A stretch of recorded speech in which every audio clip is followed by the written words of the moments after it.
Uh, Thank you very much. Yeah. Okay. Thank you so much. I hope I'm audible. Uh, yeah. Thank you very much for this wonderful introduction. I'm really honored to be here today. Uh, for those of you who I hope that my old colleagues will remember me, remember the good points about me, whatever bad points about me. And for those of the young generation who do not know me, let me just say that I belong to that era of QME when Jayseelan, K.A. Alva, K.H.B. Reddy, Manohar, and they were all the leaders leading the various divisions. We had Jairam and Balasundar as the consultants for us. And I belong to that era of QME when Sri M.M. Murugappan had taken over as the youngest managing director of QB at the age of 40. He was the talk of the town, and everyone was going gaga over the young managing director that the company has got. I belong to that era of QB when Anant Seshan, who joined QB on 19th February 1986, and he was one of the most dynamic officers at that time, who was being projected as the guy to go for. Now, over the years, these two leaders they have transformed QME to really dizzy heights. Today, QME has got over 5,000 direct and indirect staffs. You have got operational factories and manufacturing locations in 6 countries. You export your products to more than 40 countries and with a huge turnover. So, this is actually a sustainable leadership. If at all there has to be any chapter written in the management books or management colleges about sustainable leadership, I think this is the best example. I am actually awed, and I might fumble because I have been listening to Sri M.M. Murugappan for last 40 minutes or so, and I am privileged. I am privileged. I am slightly diverting, and it may take 3 minutes more. I am given 15 minutes time. I am sorry for that. My apologies, but I can't really control. I see the same spark in Sri M.M. Murugappan even after 25 years. I saw him last in 1996 when I left QME, and today I am seeing that the same passion, the same zeal, it is there. If at all there has to be a chapter in the management books about how to run an organization, how to be empathetic towards people, how to be caring for people and their their families, I think this is the best example. I can go on and on, but I know, I'm really impressed and overall, and special mention. I think it's a coincidence. I feel blessed today. I really feel blessed today for one more reason, that you invited a chief guest who resonates with my name, which is Suhas. And Sri Murugappan sir had spent around 3-4 minutes explaining the meaning of Suhas, and that was really so nice for me. I'm sure it was a coincidence, but I felt so happy about it. I think it was really the biggest, the gift for me. It's a big prize for me, I can say, and I can't really, get over it. I will take at least for 1 week, I will be on high to say that, Mr. M. Murugappan has used the word Suhas in his speech for so many times, and he has described the meaning of it from Vedas and all these things. So really, thank you so much, sir. I'm really overwhelmed and I'm really overawed with this. So with this now, I just come to my original speech. It gives me great pleasure to be here today in the QFest, which is the annual event conducted by QME for the last 21 years successfully, and where all the divisions they participate, they learn from each other, they share their experiences, they share their achievements, their successes, and they try to. It's a constructive competition, which is really very healthy and very positive kind of a move by the company, and which speaks about the leadership, the commitment of the leadership to ensure that the company has an overall growth. Everyone grows in the company, the employees, the customers, the people, the product, and the management, and everyone. So I'm really honored to be here today to evaluate. I'm the jury for the sustainability competition, and as Surinder has mentioned in the beginning, the competition was very simple. It asked each of the divisions to present what in their view Kubi should look like in 80th year, 90th year, and 100th year of its existence from three perspectives: from the operations and factories perspective, from the markets and products perspective, and from the people and culture perspective.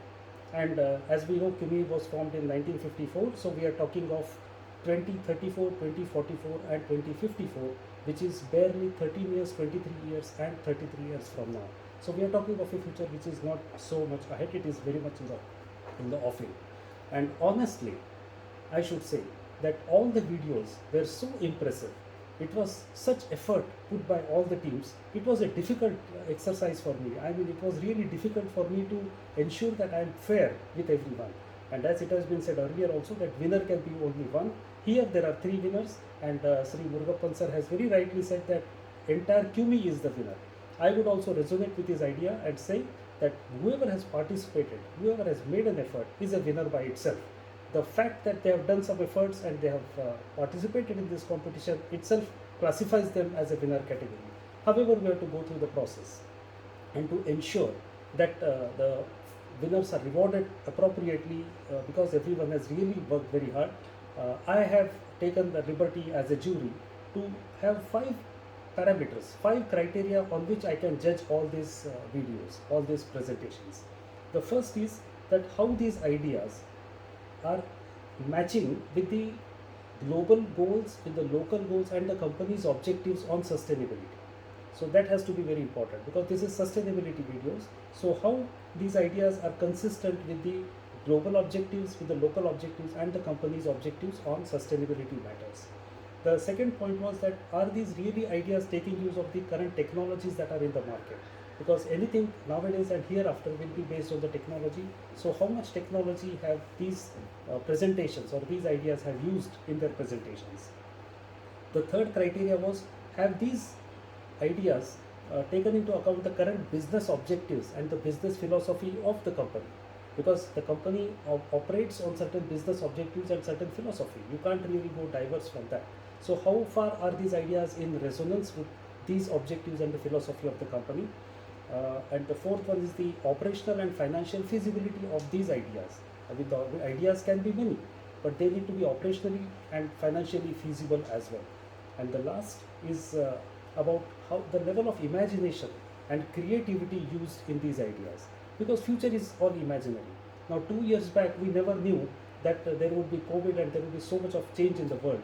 So there has to be some level of imagination and creativity used by us. So I just wanted to check on these presentations, on this parameter, that how much of imagination and the creativity has been used in this.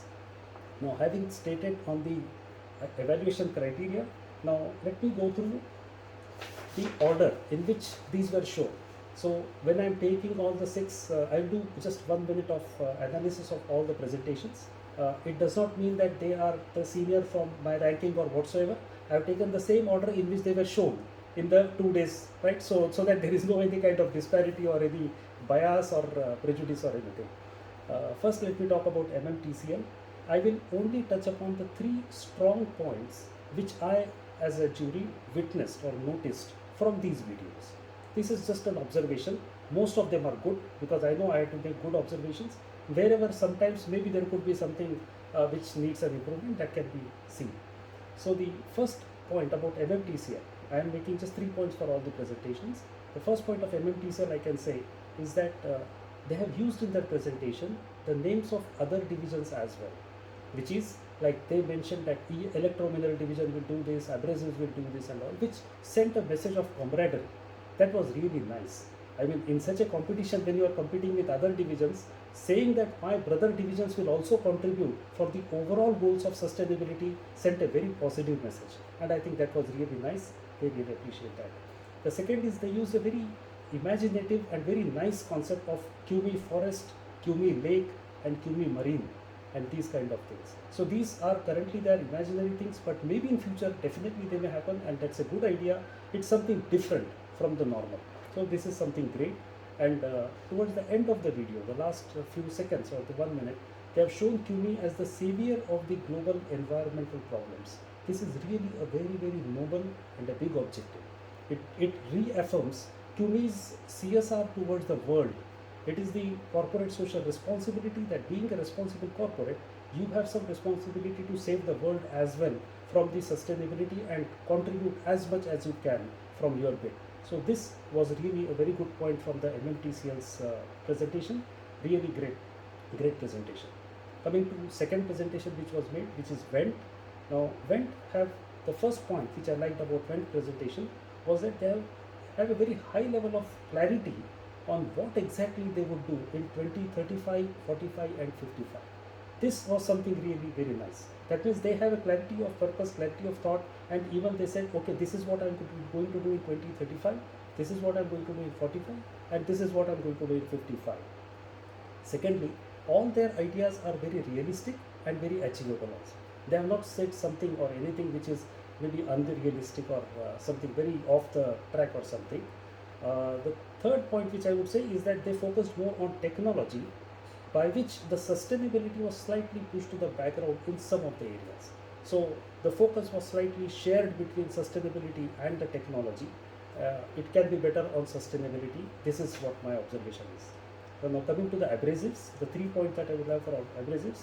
Abrasives have done something which was not done by any other division. That is, at that point, is that they are focused on the employee happiness.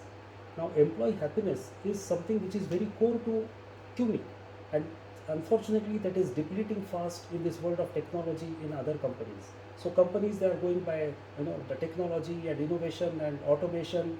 So the employee is getting somewhere, the focus on employee is getting lost.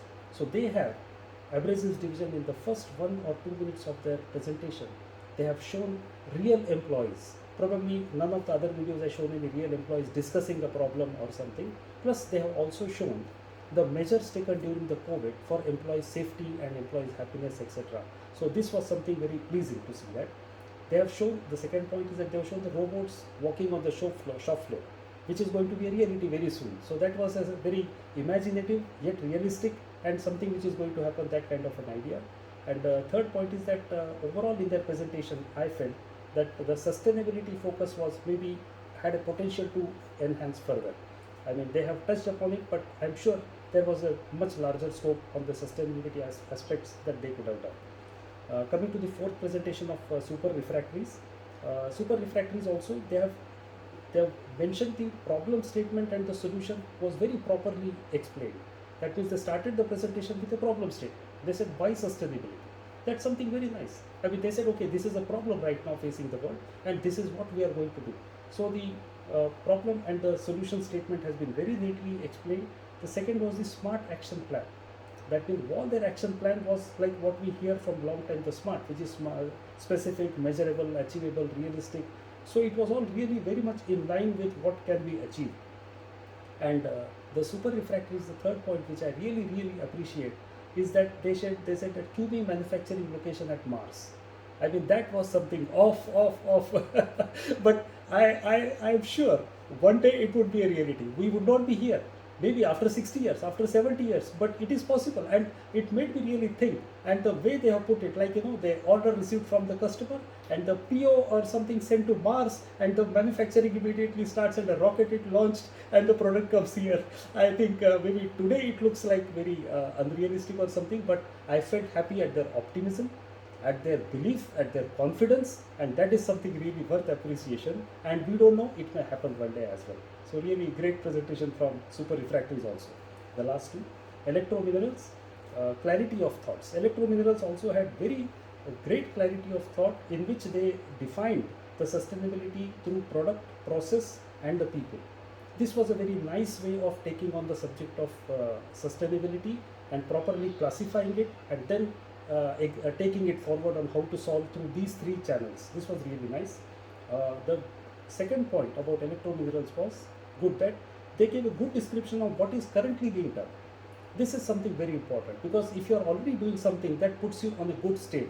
That means you are already doing something, and the chances of you doing something further are definitely much higher. So this was something really very nice. The third point of electrominerals is that the actionable steps, what they have mentioned, probably that could have been elaborated slightly more to give it in a better look of it. So that was the third point that I felt about electrominerals. The last one about the industrial ceramics. Industrial ceramics have done a great job of really clear explanation of what is being done now and what they want to do in future, which is given in proper detail. I mean, you really need to, I had to pause the video many a times because there was content was there too much, I mean not too much, a good amount of content was there. So they have really given what exactly they are doing now and what they would be doing in future. Now the second was the application of products in different areas is properly mentioned. Now this presentation was slightly different from the others in the sense that they have explained in their presentation about the future customers that can be developed, the future areas where our products can be utilized. And this is, I think, very important, because this is a growth, this is a real growth for the company. When you expand and just don't focus on the existing customers and existing applications and all that. So in that aspect, I feel that Industrial Ceramics has really scored very high, that they have in their presentation shown various new applications, new industries, new segments of business which can be developed. I think this was really good. And the third point about Industrial Ceramics was that the future technology they have comprehensively shown, that is the whatever all we know, that is artificial intelligence, machine learning, data analytics, drones, and everything. So these all points they have properly utilized. I mean, they have shown in their presentation. Of course, all of them have done in bits and pieces, but I feel that as far as the future technologies usage is concerned, Industrial Ceramics have shown it very comprehensively across all the presentations. Now this is about my analysis of all the 6 divisions. I will just take another 2, 3, 4 minutes, not more than that. I just have my own 5 observations, 5 little observations. They are not something very big about the change that QMI may have in the 80th year, 90th year and the 100th year. These are very small things, not something very big. But the first thing is, I feel that QMI may have probably 80% or more, they will have the artificial intelligence enabled robots as a workforce by 2050. So it's not a good news for HR department, because the HR department would be scaled down subsequently because there will be not many employees there, and the robotic operation and maintenance department would be formed, which may not be existing or maybe very little today, but that will be something coming up in a big way. The second is, I feel that the drones would be replacing the conventional modes of shipping the raw material as well as the finished products. So there will be the trucks, if at all in use, will be driverless trucks, I mean, as the trend is going on. And instead of the loading bays, every manufacturing facility has a loading bay, there will be drone stations instead of that. So this is what I feel is the second thing. These are not the major things, small changes that the factories will have. The third one is that the renewable energy will be used for all the plants, which currently is being done across all the places who are using it. The DG sets probably may not exist by the 100th year of QB, because this will be all replaced with the renewable energy itself. And the new products and new segments, new design will be there. I quote Mr. K. Srinivasan, the managing director earlier to Anand Seshan, who had made one statement in 2019, and he said that he expects QMI to generate 20% of the revenue to come from the new products, and this is on an ongoing basis. And the new products is classified as any product which is more than 3 years, it is either developed in this year or in the last 3 years. Thereafter it becomes an existing product. So by that norm, the entire product line will be changed by 2050 or so, and you will have totally new segment, new customers, as Sri Murugappan sir has already said, that because of the electric vehicle itself, there is some change happening in the customer base. So maybe that will also be there. And the fifth point is, I am talking of 150th year of QMI. Not a very good point to listen, but we all have been hearing about it, but that we may have to relocate our head office in Chennai, and the Edapalli plant and the Okha plant also probably need to be relocated because of the global warming and the sea level rising. These cities along with Mumbai are in the red list. So by 2100, it is estimated that these cities will have a major problems. I mean, the water will encroach into the lands at all. This is just my statement. Now I will conclude with last another 2-3 minutes. Yesterday I was listening to Anand Seshan in the inaugural session. He made his wonderful speech. I just would like to make reference for 2 of them. He's talked about meta skills, if I'm getting it correctly, Anand. Meta skills or meta something was there. I think it's meta skills. Yeah. And the second point was about 25-25. Now in the meta skills that you said that you wanted your employees to develop, one of them was empathy. And I really appreciate that. Coming from a managing director, that you want your employees, your company, the culture to be having empathy is a very strong statement for the value and the culture that the company has shown for the last so many years. And you are carrying forward that torch. You are not just Anand Seshan, you are my friend. I mean, of course, but you have a responsibility of the earlier people who have brought the company to this level, and you are one of the chain, and the company will be taken forward. So you are really fulfilling that justifying that expectations which are there from you as a responsible managing director, by focusing, by advocating to the employees that they need to be empathetic, and this is something really good. And when empathy is there from the management, the employees also have a sense of belonging, and really they really work hard. And this can be seen, this is evident from the fact that last year during the lockdown, 9 members of your technical crew were stuck up in Madhya Pradesh in one of the factories when they had gone for a refractory lining. And they had two options. These 9 employees, they had two options. Either they could crib, they could say, oh my God, this is something unexpected, we are lost here, we are stuck up here, please help us. As a company, as a responsible company, please help us to get back to our families. The second option which they adopted was that they actively engaged with the client and saw that there is another refractory lining required there, and they got the material delivered there and they completed their job. I mean, this is such a positive kind of a gesture coming from the employees in such times of crisis and pandemic. This is an evidence that you are empathetic. The companies, when the employees are belonging this to the company, that is the time when it's a really, really healthy trend for the company to grow forward.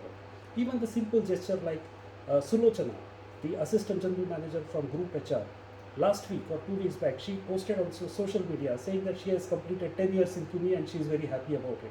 These kind of gestures really make one feel and understand that yes, the company, the employees have a belongingness to the company, and this is the biggest success of its leadership and the management to get the heart and soul of the employees. And this is what you are doing really, really very well.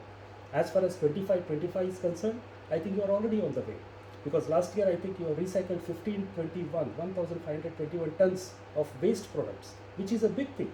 I mean, recycling and reusing 1,521 tons is not a small thing that is there.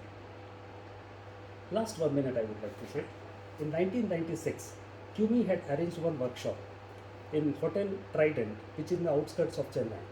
And that was a one-day workshop which had only 2 sessions, I mean before lunch and after lunch. It was one of the most simplest workshops I ever attended, but very powerful. The fact that it was powerful can be gauged from the fact that even I remember after 25 years, I still remember that workshop.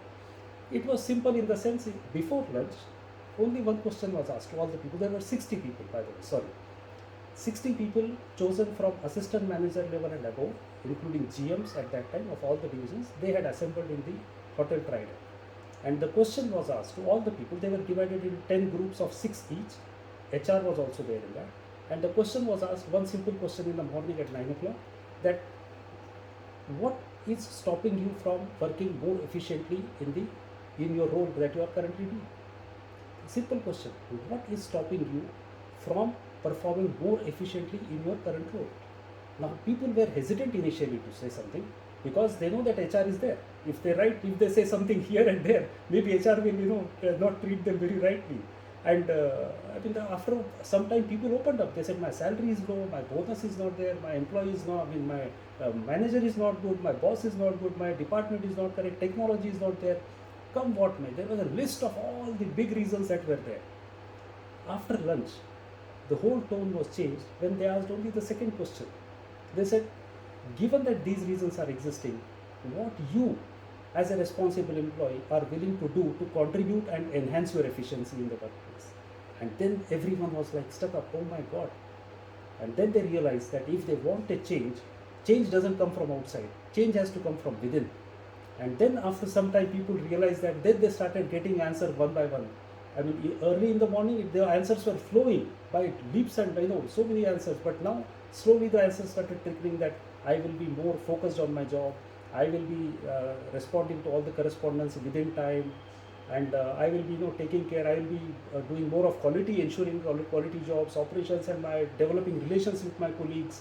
All these kind of answers came up. So the realization in that workshop was that you have to change for the company to change or to see that the world changes. Thank you very much once again for inviting me here. And Kurgappan sir, I am really so honored. I am blessed. I really feel so happy. Again, I remember those days again, and you have not changed a bit. I am really inspired by you today. That I got so much time from you. And thank you so much for calling me here, for inviting me. It was really my great pleasure. Thank you so much.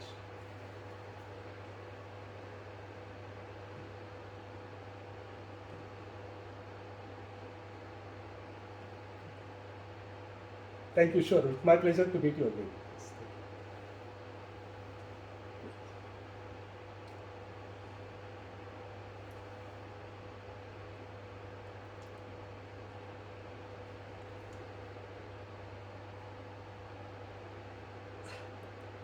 Thank